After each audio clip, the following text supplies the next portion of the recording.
100% തെറ്റായ ആൾക്കാരെ തെറ്റിദ്ധരിപ്പിക്കുന്ന രണ്ട് കാര്യങ്ങൾ. ഒന്ന്, ജനസംഖ്യാ നിയന്ത്രണം. അദ്ദേഹത്തിന് പോലും തെളിവില്ല. 2, വളരെ ഗുരുതരമായ ഒരു ആരോപണമാണ്. മിഷൻ ഇന്ദ്രധനുസിൻ്റെ താല്പര്യത്തോടെയോ അല്ലെങ്കിൽ അതിൻ്റെ പിന്തുണയോടെയോ കൊലപാതകം നടത്തിയിരിക്കുന്നു എന്നാണ് ആരോപണം. അന്വേഷണം നടത്തേണ്ടതാണ്. ഇത് വലിയ പ്രയാസമുള്ള കാര്യമൊന്നുമല്ല. ജനങ്ങളെ ബോധവൽക്കരിക്കുകയും ഇത്തരത്തിലുള്ള എലിമെന്റ്സിനെ സമൂഹത്തിൽ നിന്ന് മാറ്റി നിർത്തുകയും ചെയ്യുക എന്നുള്ളതാണ് ആരോഗ്യവകുപ്പ് ഉദ്ദേശിക്കുന്നത്. അത് ഉറപ്പായിട്ട് നടപ്പിലാക്കുമെന്ന്. എന്നാൽ അത്ര എളുപ്പമല്ല മലപ്പുറത്ത് കാര്യങ്ങൾ. പ്രശ്നം ഇത്രയധികം വഷളായിട്ടും ബോധവൽക്കരണം ഇത്രമേൽ നടത്തിയിട്ടും ഡിഫ്തീരിയ ബാധിച്ച് മരിച്ച അമീന്റെ നാട്ടിൽ ഇങ്ങനെയൊക്കെ പറയാൻ ഇപ്പോഴും ആളുകളുണ്ട്. ചത്താലും കുത്തിവെപ്പെടുക്കില്ലെന്ന് 70-കാരി ഖദീജ. ഞാനെടുക്കൂല. എന്താണ് കാരണം? അത് അള്ള പടക്കുമ്പോ കണക്കാക്കും 6-ാം മാസത്തില് ഇത്ര ടൈം വരെ ദുനിയാവിൽ ജീവിക്കാന്നു, ഇന്ന അനുഭവങ്ങൾ അനുഭവിക്കാന്നു, ഇത്ര ടൈമിൽ മരിച്ചു പോകുന്നുള്ളത് അള്ളാഹു 4-ാം മാസത്തിൽ പടക്കുമ്പോ എഴുതിപ്പോയി. അസുഖം വന്നാൽ ചികിത്സിക്കുമോ? അത് നമ്മൾ ചികിത്സിക്കുന്നുണ്ടല്ലോ. അസുഖം വന്നാൽ നമ്മൾ ചികിത്സിക്കുന്നുണ്ടല്ലോ.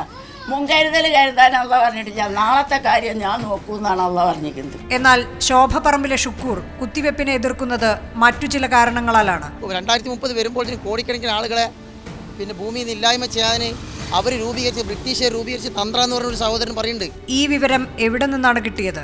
ഇത് പല സഹോദരന്മാരും ഫോണിൽ ഞാൻ ആ ഫോണിൽ നിങ്ങളെ ഫോണിൽ കാണിച്ചത്.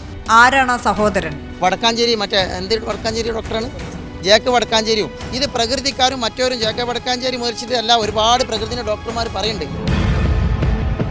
എന്നാൽ സ്വന്തം കുട്ടികൾക്ക് കുത്തിവെപ്പെടുക്കാൻ പറ്റാത്തതിൽ സങ്കടമുണ്ട് സ്ത്രീകൾക്ക്. പുരുഷന്മാർ തീരുമാനമെടുക്കുമ്പോൾ അവർ നിസ്സഹായരാണ്. ക്യാമറയ്ക്ക് മുന്നിൽ സംസാരിക്കാനും ഭൂരിപക്ഷവും തയ്യാറല്ല. കുത്തിവെപ്പ് എടുത്തിട്ടുണ്ടോ? ആർക്കും ഇഷ്ടമില്ലാത്ത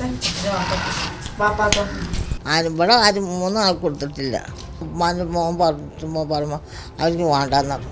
ഞാൻ പറഞ്ഞു നിങ്ങളൊക്കെ ഹോസ്പിറ്റലിൽ കൊടുക്കുക, എല്ലാ അമ്മച്ചന്മാരും ഇത് കൊടുക്കണ്ടാവും. അതങ്ങൾ പറയുന്നത് എന്നെ ഇഷ്ടമല്ല, സമ്മതമല്ല എന്നിട്ട് എഴുതി കൊടുത്തു.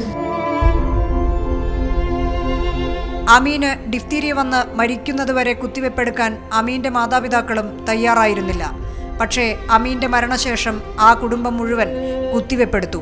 ഒരാൾ പ്രതിരോധ കുത്തിവെപ്പെടുത്തില്ലെങ്കിൽ അയാളെയോ കുടുംബത്തെയോ മാത്രമല്ല സാമൂഹ്യാരോഗ്യത്തെ തന്നെയാണ് നശിപ്പിക്കുന്നതെന്ന തിരിച്ചറിവിലേക്ക് ഇനിയുമുണ്ട് ഏറെ ദൂരം.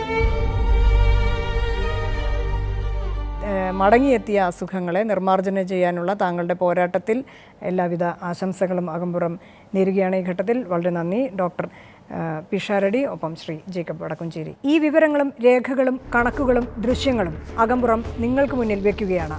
നിങ്ങളുടെ ശാസ്ത്രബോധവും യുക്തിചിന്തയും അനുസരിച്ചായിരിക്കണം തീരുമാനം. ഏതായാലും മലപ്പുറത്തെ സംഭവങ്ങൾ വ്യാപിക്കാതെ തടയാൻ സർക്കാരിനും കഴിയട്ടെ. ഈ എപ്പിസോഡ് ഇവിടെ പൂർണ്ണമാവുന്നു. നമസ്കാരം.